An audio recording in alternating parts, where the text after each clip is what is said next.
صلي على النبي في 50 تعليق هتسمعي خبر يفرحك.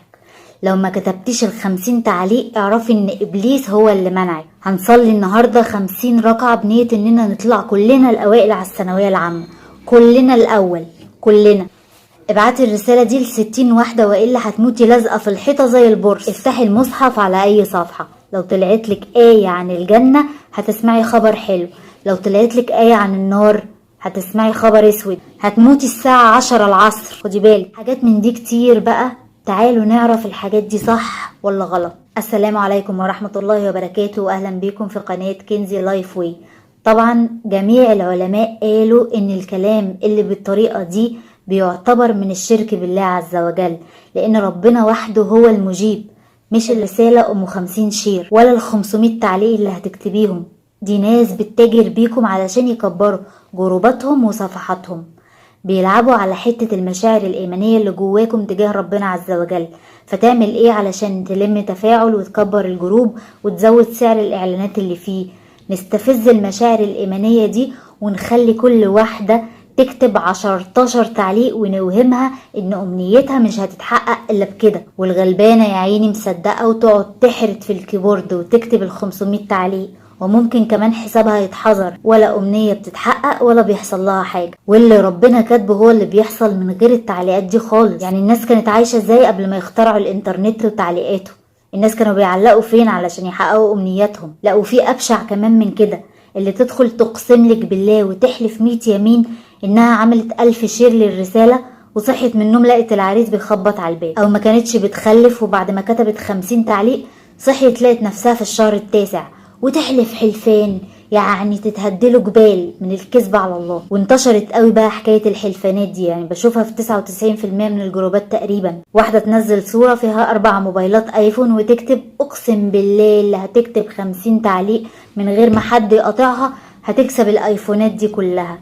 او تحط صورة فستان شيك وطقم مستورد، واقسم بالله اكتر واحدة هتتفاعل هتصحى تلاقي المندوب بيخبط عليها بالفستان ده. والف مبروك لسميرة محمد اللي فازت معانا امبارح بعربية نقل مليانة ايفونات، واقسم بالله المسابقة حقيقية بس تشتركوا في الجروب بتاعي الاول. بصوا الكذب والنصب، والبنات يعني مصدقة، وتلاقي البوست واخد 40,000 تعليق و400,000 لايك و500,000 شير، والبنات تضيع وقتها في كتابة تعليقات عشان صاحبة الجروب تتبسط وتستفيد وهي بتشتغلهم اصلا. وهم كمان هيتسألوا على الوقت اللي بيضيعوه في كتابة التعليقات اللي ملهاش اي لازمة دي.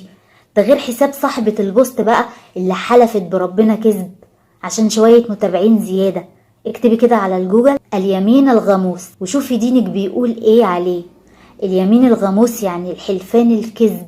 النبي صلى الله عليه وسلم قال، الحديث في صحيح البخاري: من حلف على يمين صبر وهو فيها فاجر يقتطع بها مال امرئ مسلم لقي الله يوم القيامة وهو عليه غضبان. يعني احلف ان انا اشتريت كذا، او اعطيت فلان كذا، او ما شتمتش فلان وانا شتمته، او ما قلتش كذا وانا قلت، او احلف ان كذا حصل ويكون ما حصلش عشان اكسب من وراهم، اكسب فلوس، اكسب صيت، اكسب موقف او قضية او خناقة.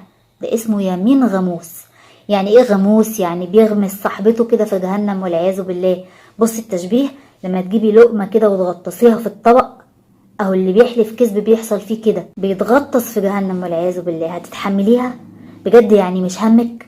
ولا مش مقتنع ان في جنة ونار وحساب واخرة؟ وخدي بالك كمان المشرفين على الجروبات دي، الادامن اللي شايفين المصايب دي بتحصل وفرحانين بالتفاعل الكبير على جروباتهم، انتم مشاركين برضو في الذنب.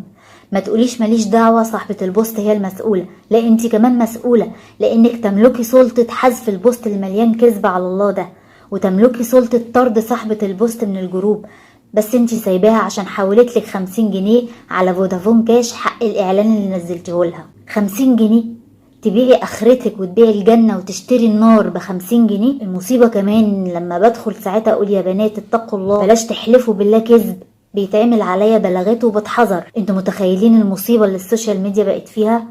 فاوعوا تصدقوا المنشورات اللي من النوع ده، واوعوا تتفاعلوا معاها، ولا حتى تكتبوا لهم همزة على السطر في تعليق. الجروب اللي تلاقوه فيه بوستات من النوع ده اخرجوا منه بسرعة، اعملوا مغادرة، لانه بيرتكب محرمات، وفي ناس مطرودة والعياذ بالله من رحمة ربنا ما تشاركوهمش ولا يجمعكم بيهم جروب واحد ولا مكان واحد.